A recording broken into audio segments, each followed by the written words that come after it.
Uma grande luz brilhou no horizonte, iluminou os montes e a terra se transformou. Um novo sol se abriu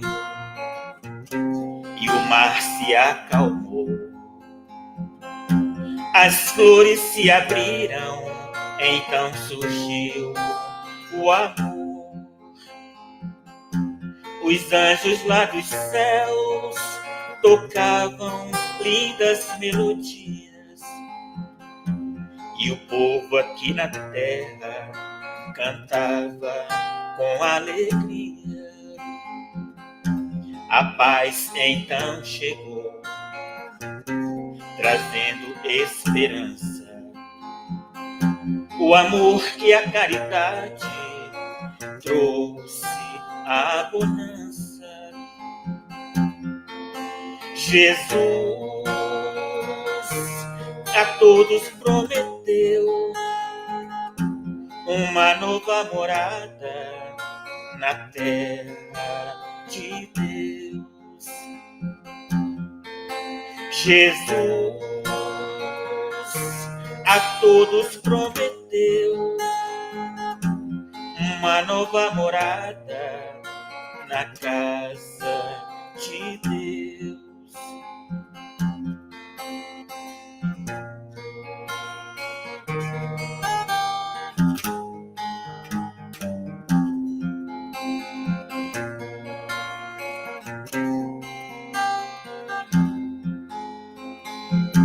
Os anjos lá dos céus tocavam lindas melodias e o povo aqui na terra cantava com alegria. A paz então chegou, trazendo esperança. O amor que a caridade trouxe a bonança. Jesus a todos prometeu uma nova morada na terra de Deus. Jesus a todos prometeu uma nova morada na casa de Deus.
Como uma flor no campo,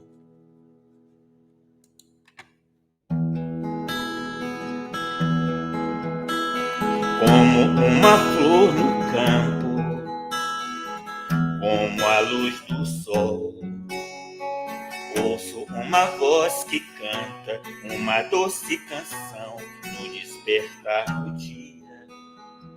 Como é bonito ver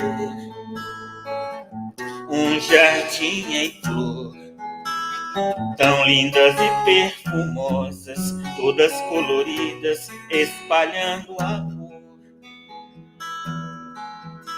Tão linda é a natureza, a lua iluminando a terra, o azul do céu todo enfeitado com milhões de estrelas, que coisa tão bela. Deus, o Pai, o Criador, criou o céu, a terra e o mar, deu a mim o dom da vida, como gratidão eu me ponho a cantar.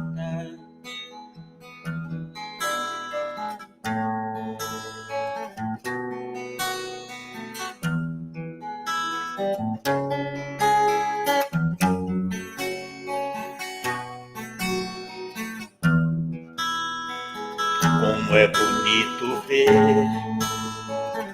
um jardim em flor, tão lindas e perfumosas, todas coloridas, espalhando amor.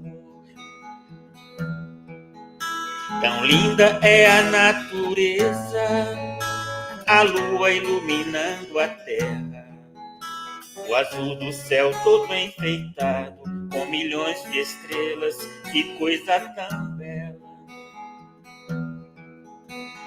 Deus, o Pai, o Criador, criou o céu, a terra e o mar, deu a mim o dom da vida, como gratidão eu me ponho a cantar.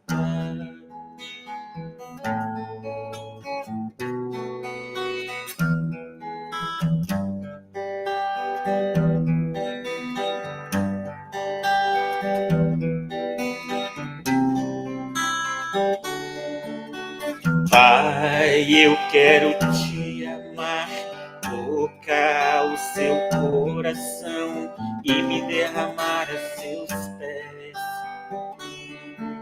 Mais perto eu quero estar, Senhor, e te adorar com tudo que sou e te render glórias. Aleluia, aleluia, aleluia, aleluia, aleluia.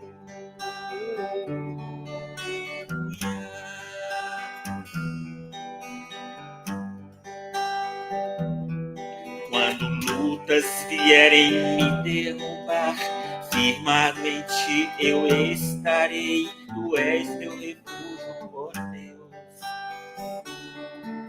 Então não importa onde estiver, num vale, num monte, te adorarei, e a ti eu canto glórias. Aleluia, aleluia, aleluia, aleluia, aleluia.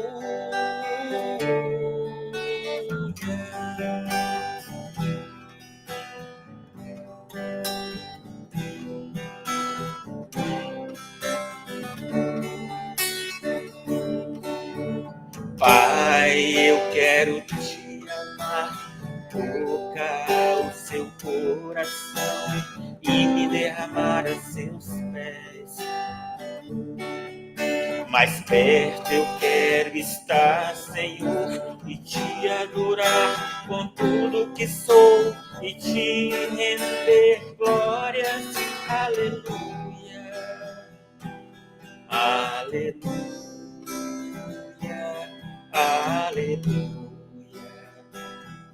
aleluia, aleluia.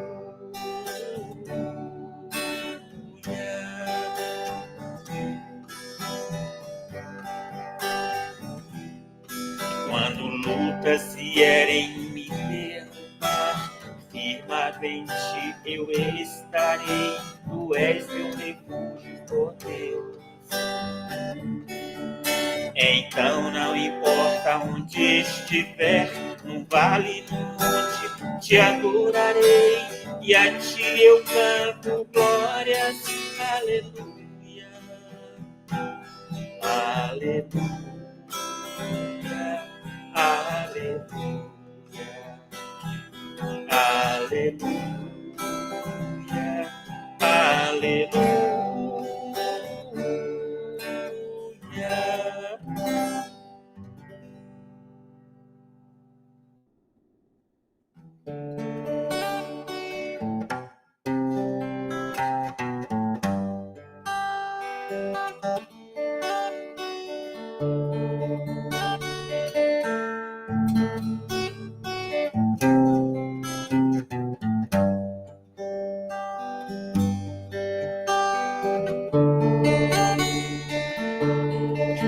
Ando devagar, porque já tive pressa, e levo este sorriso, porque já chorei demais. Hoje me sinto mais forte, mais feliz, quem sabe, só levo a certeza de que muito pouco eu sei, ou nada sei. Conhecer as manhas e as manhãs, o sabor das massas e das maçãs. É preciso amor para poder pulsar, é preciso paz para poder sorrir, é preciso a chuva para florir.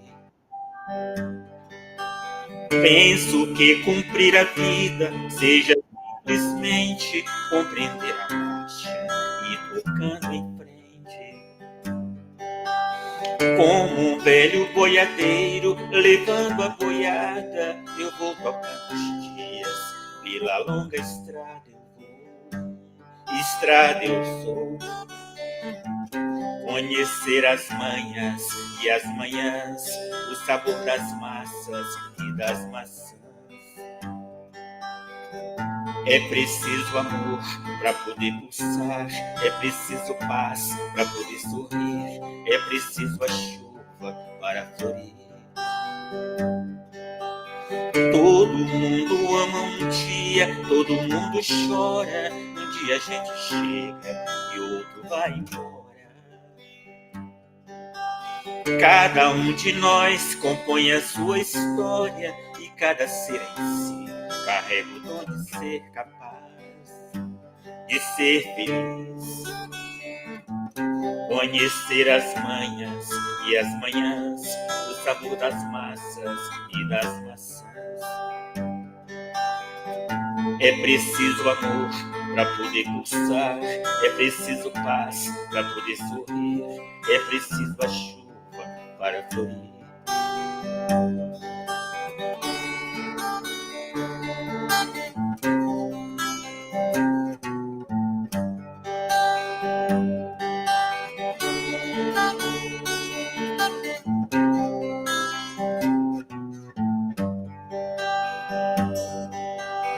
Todo mundo ama um dia, todo mundo chora, um dia a gente chega e o outro vai embora.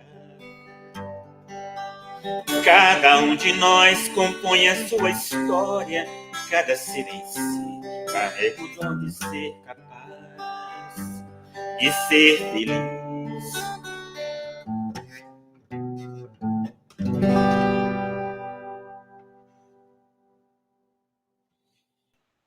Nossa gratidão, Toninho. Valeu, um abraço, bom trabalho aí. Deus abençoa. Que seja. Sejamos todos bem-vindos à Fraternidade Espírita Jesus de Nazaré. Nossa gratidão. Boa noite a todos.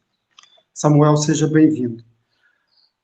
Nós vamos estar fazendo aqui uma leitura do João Nunes Maia, pelo Espírito Carlos, Tuas Mãos. Convite.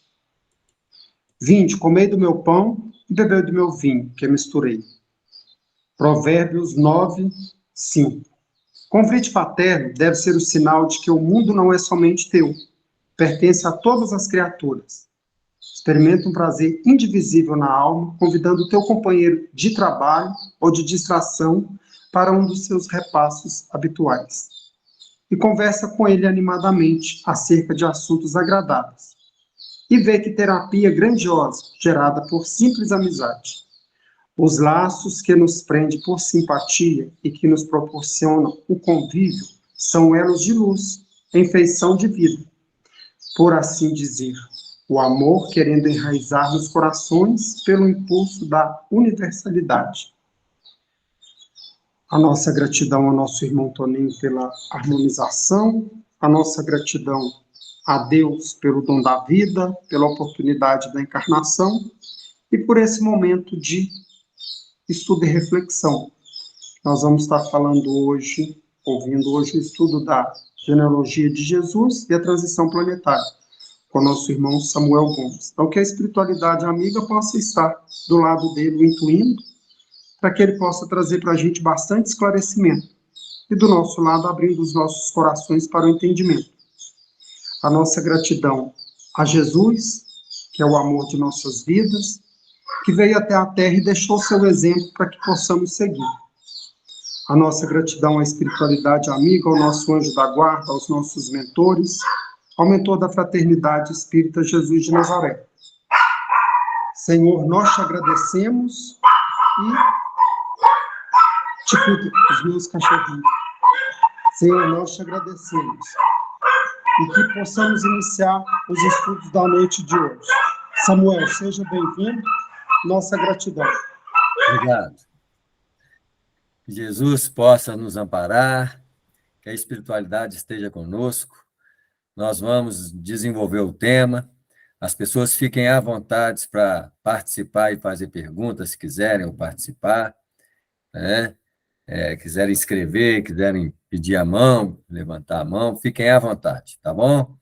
Primeira coisa que nós temos que destacar, o que significa a genealogia de Jesus, na sua expressão mais profunda, né? Quando nós falamos sobre genealogia de Jesus, nós vamos encontrar no livro de Mateus e no livro de Lucas duas referências. A primeira referência está em Mateus, que é logo o primeiro livro, e começa no versículo 1, no capítulo 1, versículo 1 de Mateus, a seguinte expressão: livro da genealogia de Jesus Cristo, filho de Davi, filho de Abraão. Nós vamos trabalhar esses tópicos aqui, mas o que nós queremos traduzir como genealogia de Jesus representaria, na feição superficial, a linha de parentes, de pessoas que participaram de um processo em que Jesus nasceu. E eles destacam principalmente Abraão, que é o ponto de referência inicial dessa genealogia em Mateus, porque em Abraão acontece o fenômeno em que ele tem que levar o filho para ser sacrificado no altar, e ele tem que entregar a vida do filho, e quando ele coloca o filho na disposição de sacrificar a vida do filho no altar, vem a expressão divina e diz que ele não precisaria ser sacrificado, e que, baseada naquela fé apresentada por Abraão, dali para frente, as expressões da grandeza espiritual iam crescer tanto quanto as estrelas dos céus, né? Em outras palavras, o que nós estamos dizendo? Nós estamos dizendo que genealogia de Jesus é o processo de desenvolvimento espiritual do ser na evolução para se transformar no espírito puro. Então, o que parece uma genealogia superficial, nós estamos traduzindo como quantas expressões de desenvolvimento espiritual personalizada por aqueles nomes que estão escritos na genealogia, que são marcos de conquistas diversas, que vão gerar o desenvolvimento do espírito puro. Tá claro? Então, Abraão é a fé extremamente cega, que obedece ao impulso natural, principalmente fundamentado no medo, para que pudesse sacrificar o filho a Deus. E, daquele impulso inicial de uma fé rústica, nós iríamos trabalhar espiritualmente, nas mãos da espiritualidade, para que no processo da evolução nós chegássemos naquele impulso inaugural de fé, uma fé extremamente rústica e inicial, ao nosso desenvolvimento de fé viva, de fé expressiva, nas condições de nos tornarmos espírito puro. Porque nas condições de nos tornarmos espírito puro, nós somos uma fé viva. Nós somos uma expressão de fé natural, não mais fundamentada em pensamentos, raciocínios, numa pura expressão de identificação do ser com o Criador. Está claro isso, gente? Então, toda aquela genealogia que nós vamos ver, aqueles nomes, né? Isaac gerou Jacó, Jacó gerou... Cada nome daquele representa um marco de muita importância no desenvolvimento de valores, até que chegue nas condições de nascer Jesus dentro de nós e no nosso desenvolvimento como espírito puro. Ok? Então, para que a gente possa compreender, primeiro, a genealogia, nós estamos tratando do que, então? Os passos de desenvolvimento espiritual que nós temos no tempo e no espaço que vai gerar a condição de espírito puro. Ok isso, gente?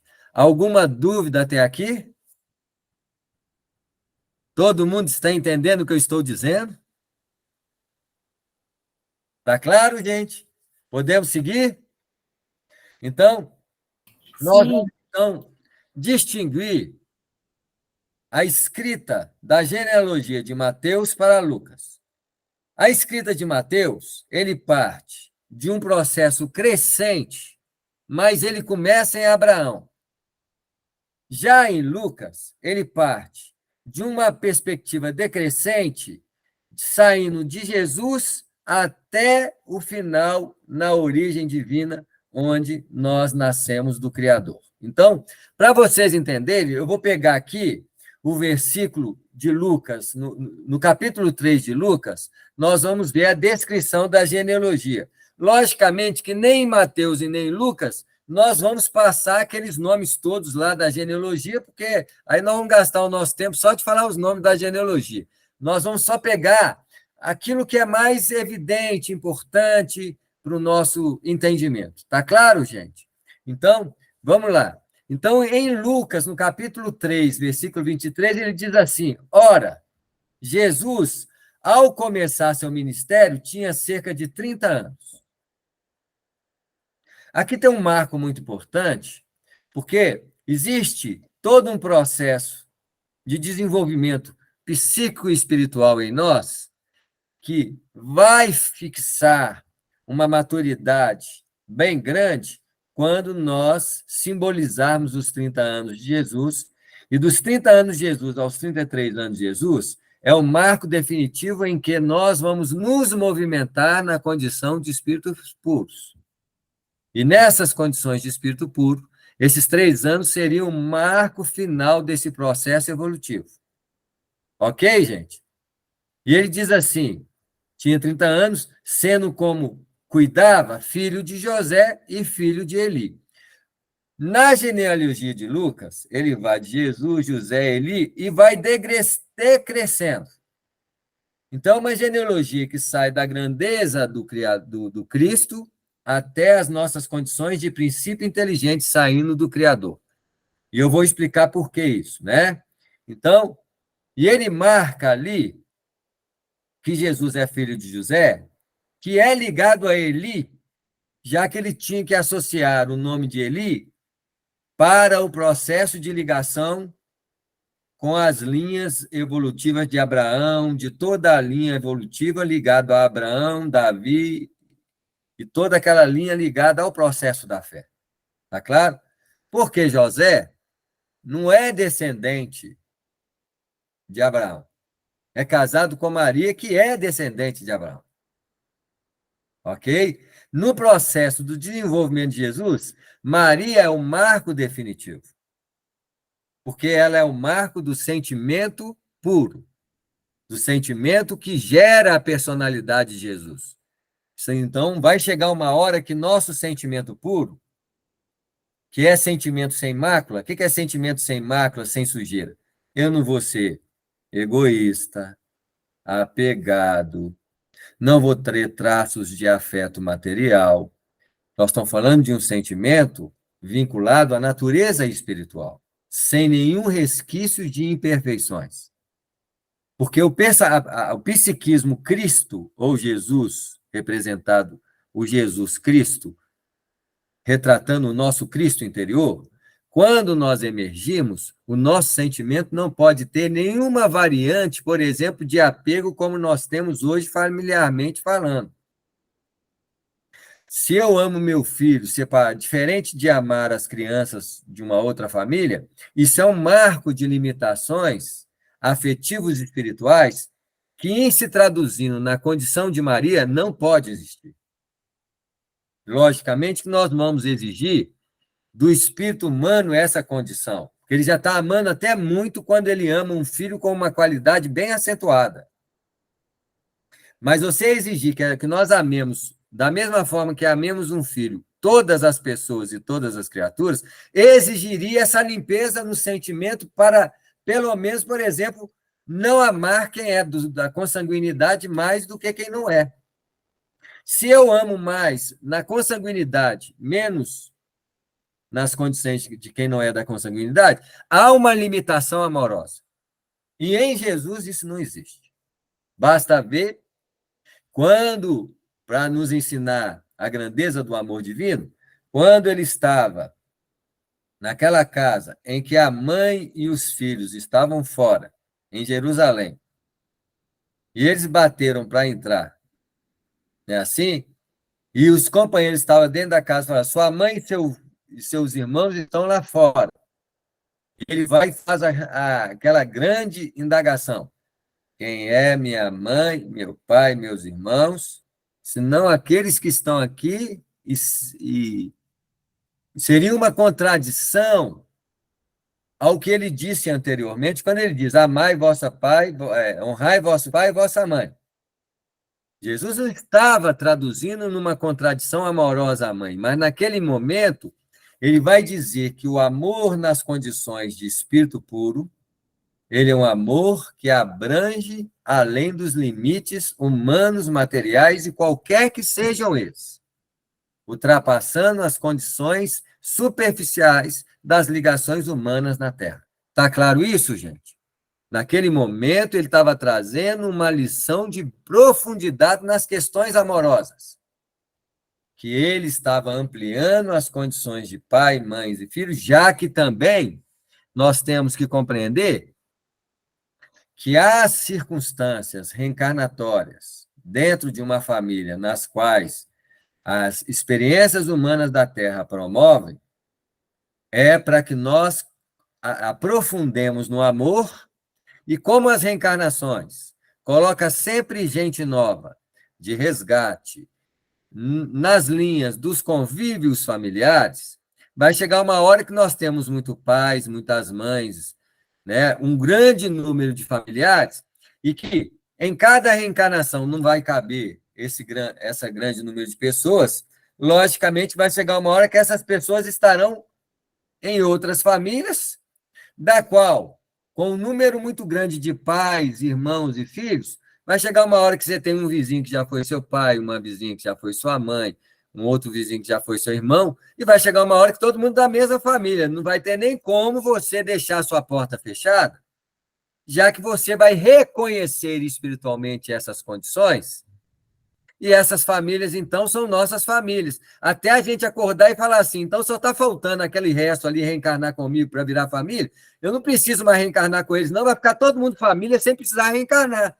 porque eu vou desenvolver um sentimento mais elastizado para não esperar as pessoas reencarnar para a gente amar. Está claro isso, gente?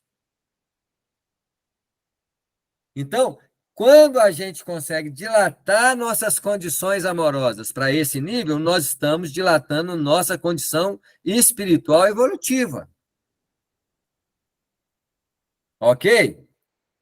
Que é o propósito de todo o processo de transformação que somos convidados, e que nesse marco definitivo que nós chamamos de genealogia de Jesus dentro da transição planetária, a transição planetária é a transição entre uma condição material de existir, uma condição de mundos mais imperfeitos, uma condição de corpos mais limitados, de relações mais limitadas, é uma transição para uma condição de mundos mais perfeitos, de relações mais abrangentes, de contas mais sutis, onde há uma predominância do espírito sobre a matéria, em que antes a predominância era da matéria sobre o espírito, fazendo com que os elos afetivos e materiais sejam maiores que os elos sentimentais e espirituais. Pode falar? Você está querendo falar alguma coisa, cara, Toninho? É só. Tá claro, gente? Quem quiser falar alguma coisa, participar, fiquem à vontade. Tá bom? Então, o que nós estamos dizendo? A genealogia de Jesus está escrita ali com os nomes, mas, na realidade, é um marco evolutivo de etapas de consciência, e nós vamos ver nos ciclos desse processo da genealogia, onde entra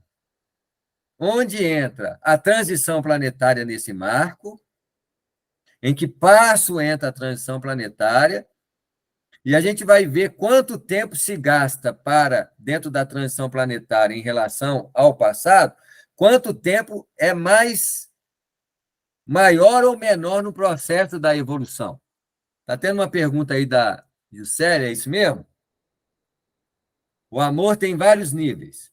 Penso que cada um de nós estamos exercitando o amor em níveis diferentes, até que um dia aprendamos a amar com Jesus, como Jesus exemplificou. Isso mesmo. E eu só vou amar como Jesus exemplificou quando eu me tornar na minha condição de espírito o quê? Puro. Eu não tenho condições de amar como Jesus amou nas minhas condições, por exemplo, na que me encontro agora. Porque nas condições que eu me encontro agora, eu consigo amar nas minhas condições de encontrar agora. Eu gosto das pessoas, eu amo minha esposa, eu amo meus filhos, né? Assim, tudo circunscrito numa limitação de amor que vai chegar ali na frente, em condições mais nobres, o amor se dilatará com mais amplitude. Tá claro? Isso mesmo, Sandra, é que nós estamos tentando tirar o véu da letra daquela genealogia, porque tem gente que lê a genealogia e fala assim, bacana essa genealogia, mas não entendo nada assim, porque só tem nome ali, na verdade não é nome. Por exemplo, o Abraão é como se fosse o nosso psiquismo despertando a fé. Só que qual que vai ser a primeira fé que nós vamos apresentar? A fé cega. Não é à toa que depois da fé cega nós vamos desenvolver a fé raciocinada, que é um dos parâmetros dessas personalidades dentro do processo evolutivo. Depois nós vamos ter a fé sentida, que é superior à fé raciocinada, que vai se desenvolver a partir da regeneração. Então, a partir do marco regenerativo, a fé que era fundamentada pelo conhecimento e pela razão tem que dar o salto pela fé sentida. Eu vou sentir mais do que saber e entender. Por isso que nós, até no processo dentro da doutrina espírita, nós não exigiria de nós, no estado evolutivo que nos encontramos, uma fé superior à fé raciocinada. Porque a fé raciocinada, ela é demarcada com a presença do Consolador, que é o marco prometido por Jesus no processo, né, evolutivo, para que eu ensaia um processo de desenvolvimento espiritual além daquela constituição anterior de uma base mais superficial da fé que está desmembrada naqueles personagens ali. Ok, gente? Cada personalidade dessa, ela é, além de um potencial íntimo de desdobramento, que é sequenciada em 3 etapas, e essas 3 etapas da fé começam em Abraão, vem com Davi com a razão fundamentada. Nós temos de Davi a deportação da Babilônia e da deportação da Babilônia ao Cristo. Então, qual que é o marco da fé raciocinada? Quando nós temos a fé relacionada à personalidade de Davi, que é o rei, e coloca a coroa da razão no cerne da própria consciência, ou desperta a coroa da razão no cerne da consciência. Está claro isso? Dali para frente, sobre a base de um princípio de razão, a fé caminhará através do processo da deportação da Babilônia, para uma transformação sentimental da fé, que é a fé sentida, e da fé sentida para frente, nós caminhamos para o desdobramento da condição crística, porque nós vamos chegar ao Cristo. Ok? Então, nós vamos dizer que genealogia de Jesus é nada mais de uma descrição no tempo e do espaço, em cada personalidade daquela, com ingredientes somados, na qual esses ingredientes têm um marco definitivo numa personalidade daquelas.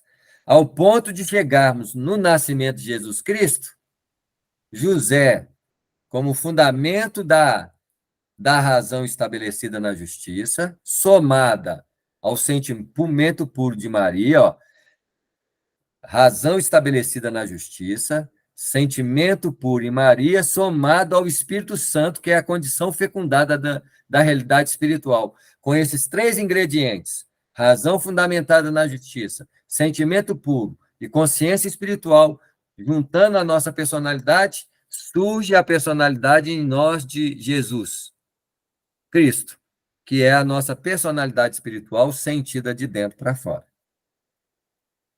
Não mais de fora para dentro. Na nossa condição de fé raciocinada, a nossa fé estabelece a nossa realidade espiritual de fora para dentro. É como se eu sei que eu sou espírito, mas não sei sentir isso. Eu sei que eu sou espírito, penso como comportar, ajo com uma visão ampla da realidade espiritual, mas ainda não me sinto realmente espiritualmente falando. Na medida que eu passo a ter uma consciência espiritual, por exemplo, e começo a desencarnar com essa consciência espiritual, chego no plano espiritual, atesto a realidade experimentada da imortalidade, sob a informação da imortalidade.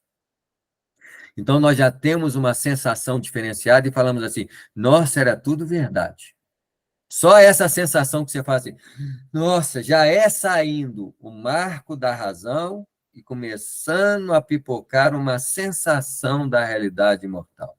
A partir das reencarnações em que eu vou, com consciência de imortalidade, nascendo, desencarnando, voltando ao plano espiritual, cada vez mais insere uma sensação da imortalidade em nós, e chega uma hora que você nasce e a pessoa fala assim com você, você acredita na imortalidade? E você responde assim, eu não acredito mais não, eu sinto que eu sou imortal. Por quê? Eu passei por experiências sentidas, de morte, não morte, sob a informação e qualidade da irrealidade espiritual. A partir daí, você começa a não ter mais o conceito como importância, mas o sentir como importância. E a pessoa não sabe te explicar, mas fala assim, eu sou imortal. Eu me identifico naturalmente com os princípios religiosos que falam desse processo. Eu não tenho mais, nesse sentido, não tenho mais dúvida e não estou fundamentado apenas pelo princípio da informação. Você vê que nós estamos no princípio desse processo, no princípio não que nós já caminhamos um pouco nesse sentido, já tem quantos anos aí que a doutrina espírita já está aí, nós já podemos ter 2, 3 reencarnações sob a perspectiva da imortalidade, da experiência imortal e dentro da própria informação doutrinária espírita, já podemos ter mais reencarnações sobre essa base, quando já não trazemos princípios religiosos com base na reencarnação e na mortalidade da alma, sem estar inseridos no processo da reencarnação com base na informação da doutrina espírita. Então, quantas experiências já podem estar fundamentadas em mim, e eu sentindo a partir do princípio que eu sei que eu sou assim. Muitos religiosos acreditam no céu, acreditam numa vida após a morte, mas não numa vida após a morte na reencarnação, que é um princípio inaugural desse processo. Ó. Eles ainda não têm uma experiência vívida para uma possibilidade de dizer assim, aceito a reencarnação. Eles vão ter que sair desse princípio e desencarnar e falar assim, meu amigo, eu sei que nós falamos do paraíso, do céu para você, mas isso aqui é só um princípio de para mostrar para você que a imortalidade existe. Agora, nós vamos ter que reencarnar. Mas eu não acredito em reencarnação, mano. Não importa se você não acreditar, não. Vai ter que reencarnar do mesmo jeito. Então, aí ele vai reencarnar, e vai reencarnar, aí ele vai tendo uma maturidade para aceitar princípios mais elevados do que aquele que ele acreditava como princípio de imortalidade. E o princípio da imortalidade surge com o céu, com aquilo que ele espera, com uma fantasia, porque é assim que nós desenvolvemos a consciência desse processo experimentado. Em que, como condição de espírito desenvolvido, eu posso guardar a impressão da experiência como acúmulo de maturidade espiritual. E se uma pessoa está numa religião que os fundamentos são mais simbólicos do que compreendidos, é porque ela está ainda em transição e tem pouca consciência ainda da realidade do espírito imortal e as suas condições após a morte. Está claro isso, gente? Como consciência de saber. Porque quantos espíritos desencarnam, até sabem que vão voltar, mas não abraçam esse princípio como anseio de vida. Continuam a querer aproveitar do poder, do valores transitórios, sem se apegar a uma transformação necessária, que entram naquele ciclo de reencarnações inferiores, em que vai ter que bater na pedra para a pedra sofrer a limária e se transformar em pedra preciosa. Da pedra bruta para a pedra preciosa. Então, não adianta você querer forçá-los a compreender uma coisa que eles não querem. E isso nós estamos falando dentro das condições humanas. Porque eu não vou falar de imortalidade para princípio inteligente no reino animal, que aí não tem condições nenhuma, porque nem consciência de si mesmo eles têm. Só vamos ter condições de elaborar um processo de identificação com a natureza espiritual verdadeira a partir do reino humano.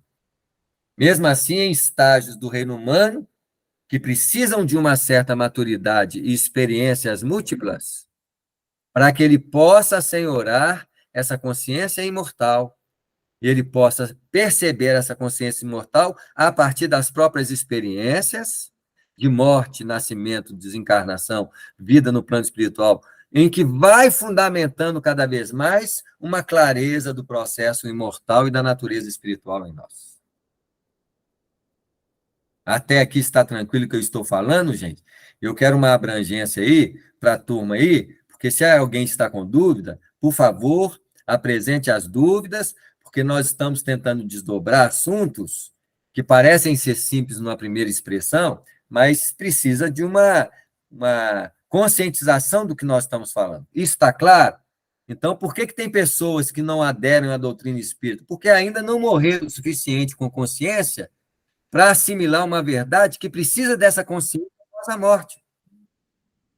Nós que temos as condições de uma consciência espiritual após a morte, sabendo que nós somos espíritos, já fica mais fácil o desenvolvimento dessa consciência a partir dessas experiências, e já aí nós entramos nos planos espirituais a uma base de trabalhos de continuidade, concursos, com operosidade, que vai fundamentando e amadurecendo as nossas condições de voltarmos nas reencarnações com compromissos e missões baseados em trabalho de natureza espiritual, para dar sustentabilidade àquilo que eu assimilei no plano espiritual. A maioria de nós espíritas, por exemplo, temos com clareza uma preparação antes de nascer, e que quando a gente lê na doutrina espírita e estuda a doutrina espírita, fica mais fácil, é como se nós estivéssemos recordando, sintonizamos com aquele propósito, continuamos a fazer os trabalhos espirituais na casa espírita, para dar continuidade ao que eu fazia no plano espiritual,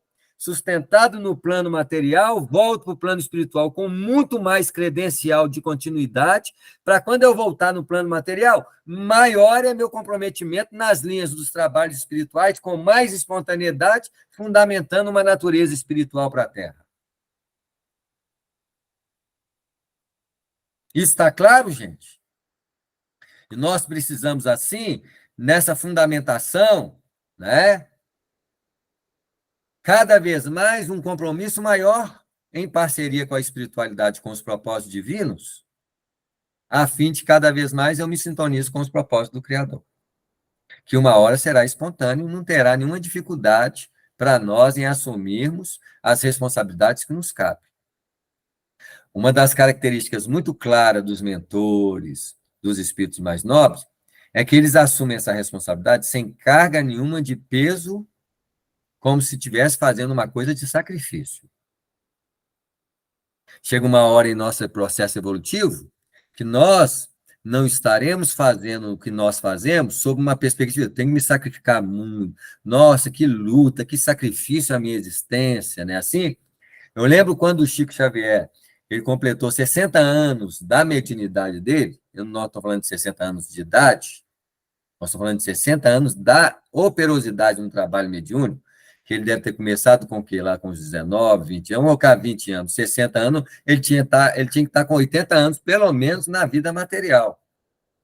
E alguém perguntou para ele assim, Chico Xavier, o que é que representa 60 anos de mediunidade na sua vida? Aí ele responde da seguinte forma, não significam nem 6 minutos na vida de Jesus. Para vocês verem a qualidade espiritual do Chico, quando ele responde que 60 anos de mediunidade, com toda a dedicação a um trabalho espiritual na Terra, não representou 6 minutos da vida de Jesus. Que é um espírito o quê? Puro. Jesus não precisava de nenhum templo iniciático para iniciar ele como espiritualidade. Basta ver que as condições de Jesus, espiritualmente falando, ele é a condição de um espírito puro. E quando a gente lê na hierarquia espírita o que é espírito puro, e a resposta é muito clara. Nenhuma influência da matéria. Se não tem nenhuma influência da matéria, é um espírito puro e a matéria não faz a menor impressão sobre ele. Então, isso quer dizer que se Jesus nasceu no primeiro dia que ele nasceu, ele tinha consciência espiritual do espírito que ele era com 33 anos. Só que ele, diferente de nós, que temos um filho, por exemplo, com potencial de genialidade, nós destacamos esse menino, nós falamos que ele fala, por exemplo, várias línguas, que ele toca piano. Olha que genialidade, eu tenho QI 98. Jesus não queria entrar no hall de quem tem QI, quem quer isso, quem quer aquilo, porque ele não precisa disso, que a humildade dele, com 1 ano de idade, com 2 meses de idade, com 33 anos, é a mesma característica. Ele não ia ficar se mostrando para os outros, falando assim, eu tenho 1 ano de idade, sei mais do que todo mundo aqui, pode sentar e discutir comigo. Com que base Jesus ia, com 3, primeiro momento que ele abre o olhinho dele lá, ele fala assim, mãe, já sei falar, já sei pensar, já sei construir planeta. Ele ia fazer isso para quê? Se ele, quando 12 anos, ele conversa com os doutores da lei, a mãe já ficou assustada. E já chegou para o pessoal lá, ó, protege meu filho, porque o que ele fala é muito significativo, não deixa o pessoal assustar muito, não, né? Assim, e ele chega para a mãe dele e fala assim, mãe, não preocupa comigo, não, que eu já estou com Deus. E para a senhora não preocupar, a partir de amanhã eu vou trabalhar com meu pai lá na carpintaria. O menino de 12 anos já assume um papel de comprometimento maduro e vai trabalhar com o pai para a mãe não se preocupar com ele. Em outras palavras, com 12 anos de idade, Jesus já estava pedindo um atestado de maturidade, falando assim, ó, o que hoje nós damos para o menino que quer fazer uma coisa de 16 anos, mas precisa de uma autorização do pai, como se fosse uma ascensão de autoridade para ter autonomia, como se tivesse 18 anos, Jesus ali falou com a mãe dele assim, ó, não preocupa comigo não, que eu vou começar a trabalhar aqui, já numa condição de maioridade aqui, para ninguém preocupar comigo. E ele diz mais ou menos assim para a mãe, para não se preocupar com ele, que ele já estava encaminhado no processo da evolução. Né? E o que nós temos que entender é que nós estamos num processo de desenvolvimento da nossa natureza espiritual não mais pensada, não mais raciocinada. Eu preciso sentir o meu espírito. E para sentir o meu espírito, eu preciso do autoconhecimento. Porque o autoconhecimento é o processo pelo qual eu olho para dentro, e olhar para dentro é olhar para a natureza espiritual. Por que a regeneração começa com o autoconhecimento? Porque o autoconhecimento exige que nós olhemos para dentro e olhemos a qualidade das nossas produções pensantes, falantes e agentes. Porque eu estou olhando a natureza da criação. Se eu ajo, falo e penso, eu estou falando do que eu manifesto como co-criador. E quando eu olho para dentro, eu tenho que olhar exatamente os fundamentos que determinam as minhas ações, as minhas falas e os meus pensamentos. Se eu estou com raiva, o que eu vou manifestar em meus pensamentos, minhas ações e minha fala? Eu não posso, como consciência espiritual desenvolvida, deixar a raiva manifestar a fim de produzir criação em torno da minha vida. Porque se eu me deixo levar pela raiva, o nível de criação que eu estou manifestando é um nível de criação inferiorizada, caracterizada, por exemplo, pelas primeiras ordens dos espíritos, pelas primeiras classes da terceira ordem dos espíritos no livro dos espíritos da hierarquia espírita. E qual que era a terceira ordem? Espíritos imperfeitos, que é dividida em 5 classes. E se eu estou com raiva, a raiva, que é um sentimento vinculado à animalidade, nós estaríamos exatamente na classe mais imperfeita das 5 classes de espíritos imperfeitos. Qual que é a classe mais imperfeita? Espíritos impuros, cujas expressões são brutalidade, maliciosidade. Então, quando eu me deixo levar pela raiva, naquele momento eu estou na última classe dos espíritos impuros. E quantas vezes nós nos deixamos entrar nessa classe? A Juscelia está falando, algo que não é fácil de fazer, autoconhecimento e autoeducação. Isso mesmo, porque eu me educo quando eu observo. Então, o autoconhecimento antecede a autoeducação. Porque no autoconhecimento eu tenho que olhar para dentro. Então, a gente criou um exercício de observação de nós mesmos, que a gente marca 3 minutos de olho aberto e 3 minutos de olho fechado, para que a gente possa olhar para dentro. E a gente tem que fazer esse exercício todos os dias para criar o hábito para olhar para dentro. Porque eu não vou fazer autoconhecimento se eu não olho para dentro. E eu não vou fazer autoconhecimento se eu não me acostumo a olhar para dentro. Quando as coisas acontecem, eu, ao invés de olhar para fora, eu tenho que olhar para dentro. Então, eu preciso acostumar a olhar para dentro. Esse exercício ele tem que ser feito todos os dias, olhando para a minha mente, tanto a parte emocional e pensante, né? É mais ou menos se fosse assim. Se neste momento, o que nós estamos sentindo? Logicamente, numa palestra como essa, nós estamos tranquilos. Não é assim? Mas é olhar para dentro no estado emocional. Ó, estou tranquilo, e os meus pensamentos estão mais focados no processo de informação. Então, eu estou falando de pensamentos mais focados. Mas eu posso trazer uma preocupação e ter um medo. Então, olha como é que vai variando. O exercício pede para a gente observar o estado emocional e pensante todos os dias. Ó. 3 minutos de olho aberto, 3 minutos de olho fechado, 3 minutos de olho aberto, 3 minutos de olho fechado, para mim acostumar a olhar para dentro quando as emoções estão acontecendo. Quando eu estiver com raiva, eu olhar para a raiva e não para quem está gerando a raiva. A pessoa me estimula a raiva, mas eu estou olhando para a raiva, eu estou olhando para mim mesmo. E quando nós falamos de olhar para dentro, nós estamos falando de um nível de maturidade voltado à regeneração. Porque eu vou regenerar as forças que estavam determinando quem eu sou, até então, sem olhar para dentro. Pode falar aí quem levantou a mão. Alguém levantou a mão aí? Pode ligar o microfone e falar ou perguntar. Alguém levantou a mão aí, gente? Eu acho que eu vi alguém levantar na mão aí.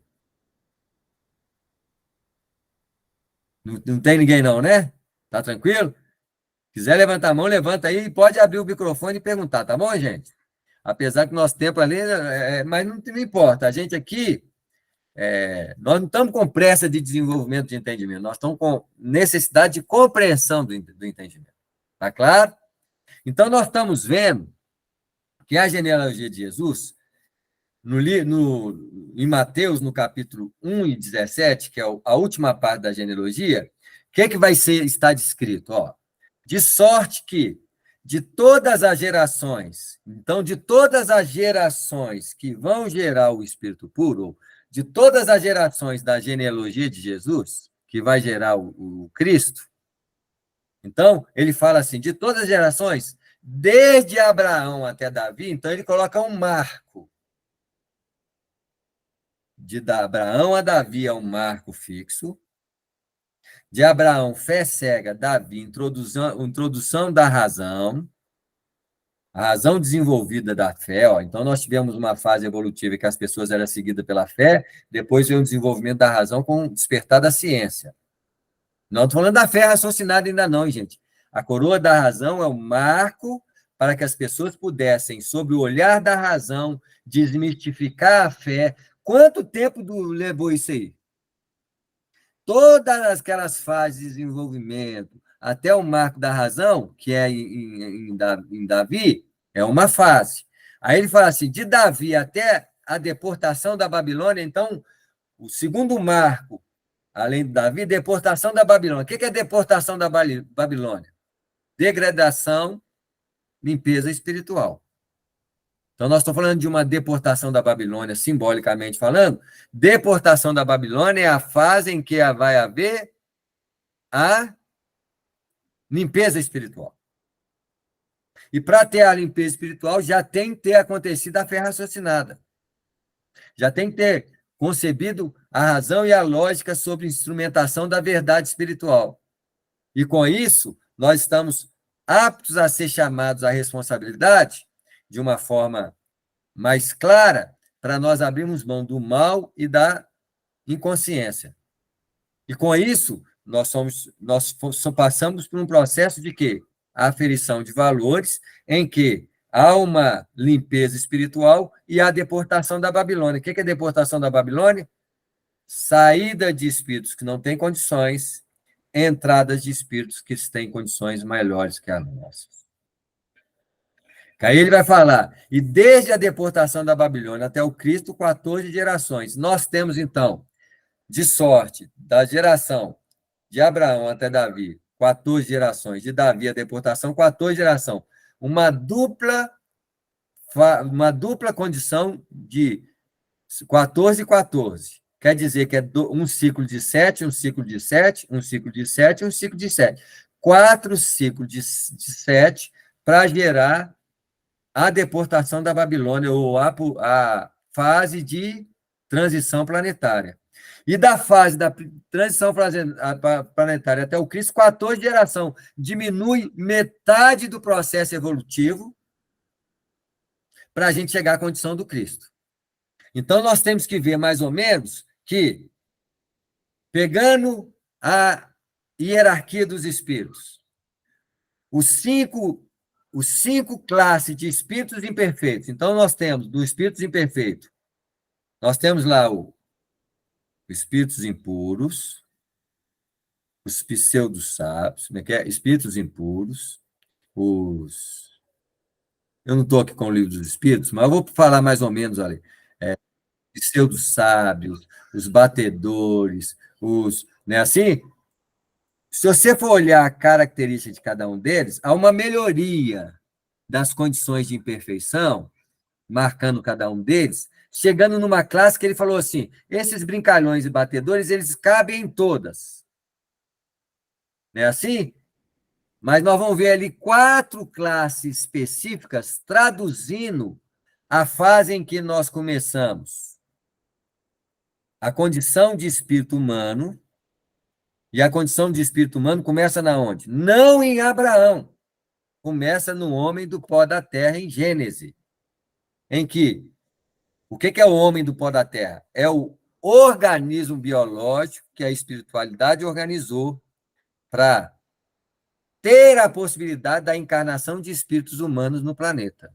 Então, antes de Abraão, que está antes de Adão, e que está no homem do pó da terra, do homem do pó da terra a Adão, é o homem do pó da terra primitivo ali, passando para aquelas fases de Homo sapiens, Homo isso, Homo aquilo, até a gente vir com Adão, que é a entrada dos capelinos na Terra, dando um marco de desenvolvimento físico, mental, porque nós tínhamos um homem biológico, mas um homem biológico com as mãos para baixo, quase insinuando uma animalidade, né? Assim, vem Adão e dá o quê? Uma verticalidade ao corpo, o movimento de polegar e a fala.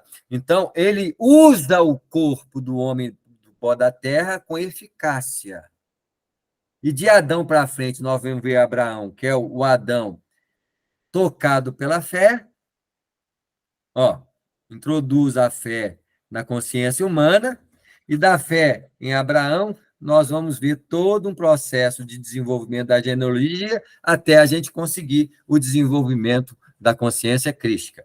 Entre eles, nós temos a deportação da Babilônia como marco da regeneração e da limpeza, e da deportação da Babilônia, os marcos da evolução em linha mais reta, até que a gente chega na condição do Cristo.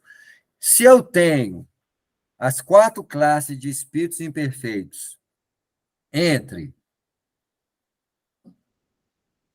Aí nós vamos, só para puxar uma coisinha aqui. Quando a gente lê em Lucas, no capítulo 3, 34, a seguinte expressão: de Judá nasceu de Jacó, Jacó nasceu de Isaac, Isaac de Abraão, Abraão de Tará e Tará de Naor. Ele vai marcar ali a genealogia decrescente, e quando ele chega em Lucas 3, 23, ele diz assim: ora, Jesus, ao começar o seu ministério, ou melhor, Jesus 34, ele vai dizer assim, Lucas 3, 28, ele vai dizer assim: Cainá de Enós de Sete, Sete é filho de Adão e Eva, Sete de Adão, pai de Sete, e Adão de Deus. Então, veja bem, na genealogia de Lucas, ele vai abranger o voo evolutivo do princípio inteligente que sai de Deus até Adão. Entre saída do princípio de Deus até Adão, nós temos o homem do pó da terra, e de Adão ele vai a Sete, que é o terceiro filho de... Então, nós temos ali Adão, nós temos o primeiro filho, que é o que matou Caim, Abel e Sete. Tá claro? Então, nós estamos vendo aqui, quando nós falamos da genealogia em Adão, nós estamos falando de uma entrada de espíritos conscientes que sabiam conduzir um corpo humano, o homem do pó da terra, de forma consciente. E queriam introduzir aos homens primitivos da terra a condição de saber desenvolver potenciais humanos a partir dali. Então, aí nós vamos ver, né, esses marcos mais primitivos, que não é o nosso caso de avaliação, mas para que a gente está falando isso? Quando nós chegamos à condição do homem do pó da terra, nós estamos falando do primeiro marco de mundo para espírito humanizado, que nós chamamos de mundos primitivos. E no Evangelho segundo o Espiritismo, nós vamos ter uma tradução de mundos inferiores. Quais são os mundos inferiores? São os mundos em que há a predominância da matéria sobre o espírito, onde as paixões e o mal predominam, que a Terra é caracterizado. Então, quais são os mundos primitivos? Os mundos inferiores, o mundo primitivo e o mundo de prova e expiação.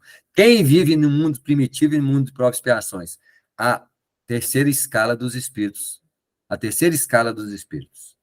São aquelas 5 classes de espíritos que vão do mundo primitivo para o mundo de prova e expiação, sendo que no mundo de prova e expiação começa a chegar espíritos esclarecidos, espíritos equilibrados, que pertencem a outra classe dos espíritos, que é a segunda classe, que é a segunda ordem, que são os bons espíritos, que tem 4 classes.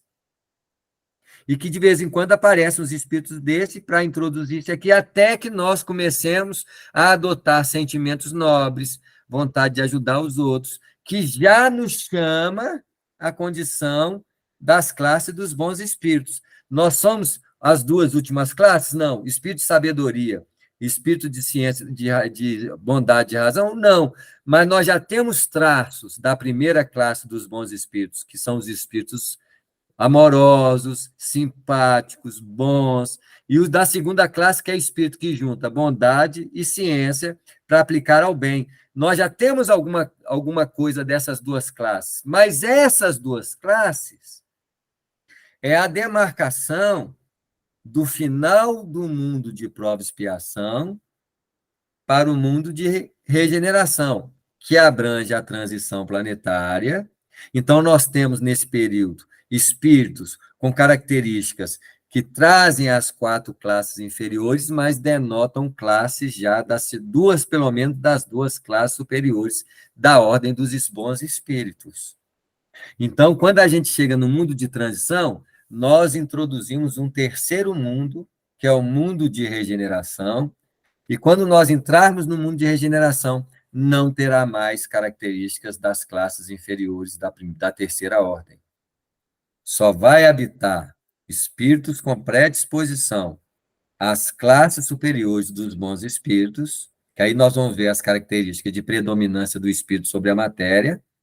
Então, vamos dizer que até aqui o marco da evolução estava definitivo entre predominância da matéria sobre o espírito e predominância do espírito sobre a matéria. Nós vamos ver, então, espíritos que estão vivendo nessa transição com mais ou menos assim, espíritos que vão dar continuidade ao processo de regeneração devem ter pelo menos 40% de espírito, 60% de matéria, que está classificado na classe inferior.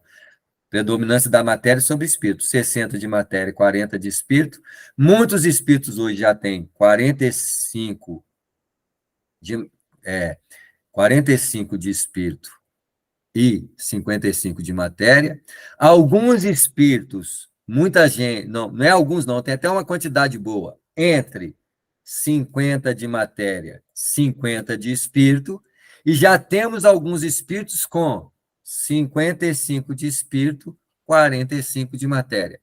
Essa é a fase de transição que, quando fixar em mundo de regeneração, nós vamos ter além ou acima de 50% de espírito, 50% de matéria, 55% de espírito, 45% de matéria, 56%, 57%, e vai diminuindo a predominância da matéria sobre o espírito, em que, chegando o processo de transição planetária e entrando na regeneração, a regeneração, no mínimo, vai fazer com que as nossas condições de espíritos sejam de 60% a 65% de espírito e 40% a 45% entre 40% e 35% de matéria. Porque nesse marco, nós chegamos à condição de entrarmos no mundo ditoso. O mundo ditoso é quando nós chegamos no marco de 65% de espírito a 70% de espírito e 30% de matéria a 35% de matéria. Aí nós viveremos no mundo ditoso.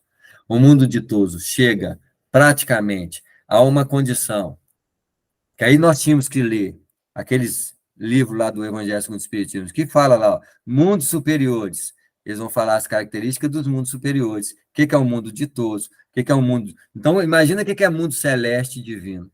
É quando nós temos, no mínimo, 75% a 80% de espírito, 20% de matéria, gente. Quando nós chegamos no nível em que minha condição espiritual tem 80% de espírito e 20% de matéria, certamente é muito difícil nós não sermos muito espiritualizados, não no sentido de saber, não. É de viver e sentir. Agora, imagina, para você chegar a espírito puro, que é 100% de espírito e 0% de matéria, é um mundo divino e celeste entre 80% a 100%. Chegando na condição de 100%, nós entramos na hierarquia, na genealogia de Jesus Cristo. Jesus Cristo é o quê? Espírito puro. Quando eu chego no final da genealogia de Jesus Cristo, eu entro na condição de espírito puro. Aí eu não vivo mais em planeta, não tem mais mundo ditoso, celeste, divino. Eu sou um cidadão do universo, moro nos sóis, porque eu sou uma estrela, irradio luz como um sol, e eu não tenho paragem fixa. Porque eu estou na condição de espírito puro. E eu vou aonde quero, vou e vivo como eu quiser. Então, quando a gente fala da vida de Jesus, nós estamos falando de um espírito puro, um espírito estelar. Não dá para a gente compreender a natureza de Jesus, a não ser nas condições mais nobres que nós temos. Quando a gente fala em Jesus Cristo, nós estamos mais em Jesus do que no Cristo. Jesus é a informação de um espírito crístico.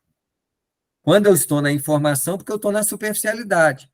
Para que eu possa entender Jesus e sentir Jesus, eu tenho que estar na profundidade de mim mesmo, sentir a grandeza da minha vida, espiritualmente falando, sem nenhum contrapeso de matéria para me impedir, e amar profundamente. Nessas condições, eu sei quem que é Jesus. Nas minhas condições, eu imagino quem que é Jesus, tento visualizar e viver um parâmetro de percentual muito pequeno da natureza do Cristo, mas com esse percentual de produzir alguma coisa do Cristo, que está na órbita dessas condições de predominância do espírito sobre a matéria, na qual hoje alguns de nós já temos 55 de espírito, 45 de matéria, já podemos, de alguma forma, ter sentimentos nobres, capacidade de bondade, capacidade de agir no bem, comprometermos com a vida de uma forma mais nobre e elevada, a fim de que nós retratemos as condições do Cristo, pelo menos num padrão de 5%. Nós estamos chegando no final, 3 minutinhos. Alguma dúvida, gente, sobre a genealogia de Jesus? Continua.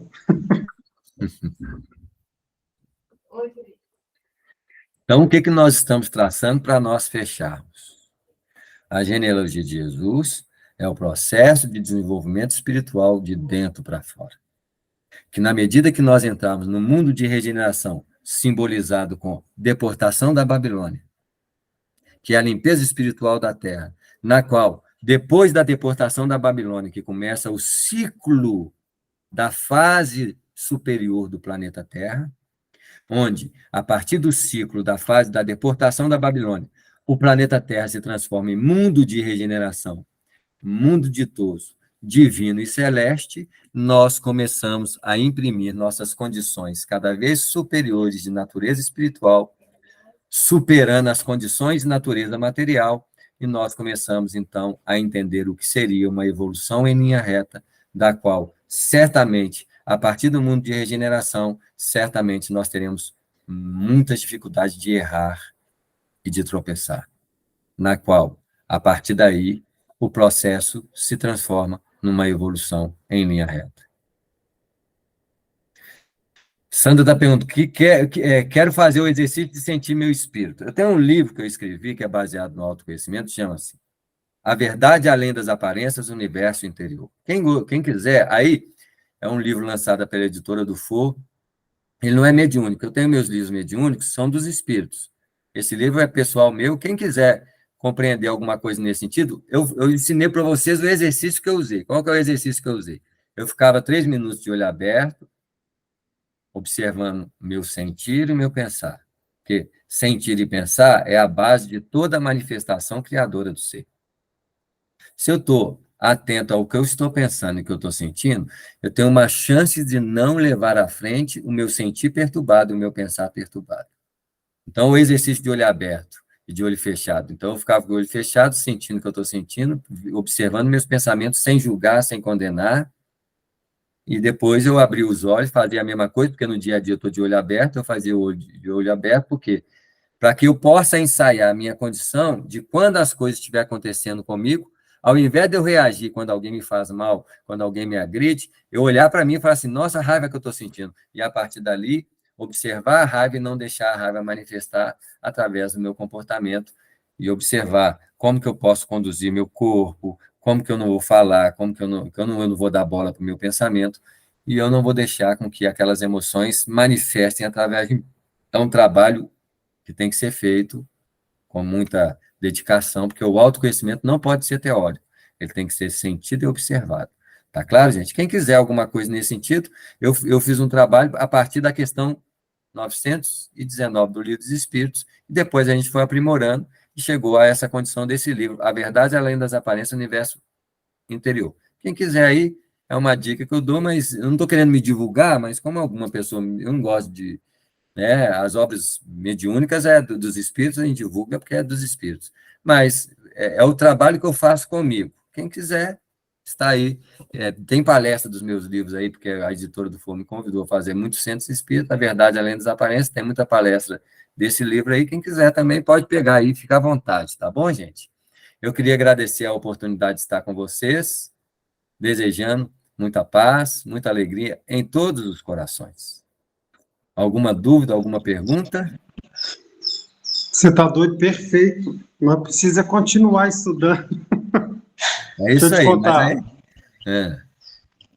Nossa gratidão. Alguém quer falar alguma coisa? Aí, se alguém quiser falar, você responde e a gente termina com. Você termina para a gente com uma prece. Certo. Samuel, parabéns pelo trabalho que você nos apresentou. Nós aqui no estado da Bahia, a FEEB está investindo muito nessa questão da importância do autoconhecimento. Como bem foi falado por você, né? O autoconhecimento é a base para a gente aprender a vencer muitas coisas, inclusive essas barreiras que existem dentro de cada um de nós. Então, nós temos estudado muito esse tema, que é um tema amplo e muito importante, né? Para que venhamos nos conhecer, algo que não é fácil.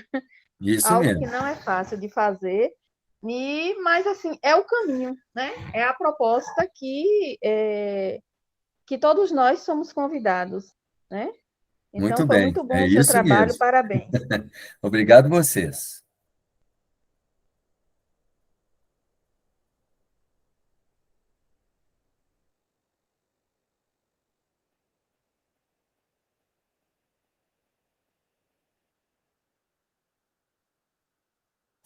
Então, nós podemos fazer a nossa prece, agradecendo a Jesus, agradecendo a espiritualidade por esse momento de encontro, pedindo que esse entendimento possa fortalecer os nossos objetivos dentro da vida e que possamos, cada vez mais, comprometermos com a verdade espiritual que nós somos fecundados na doutrina espírita e transformar o nosso comportamento, a nossa forma de viver, numa expressão espiritual a refletir Jesus em nossas vidas.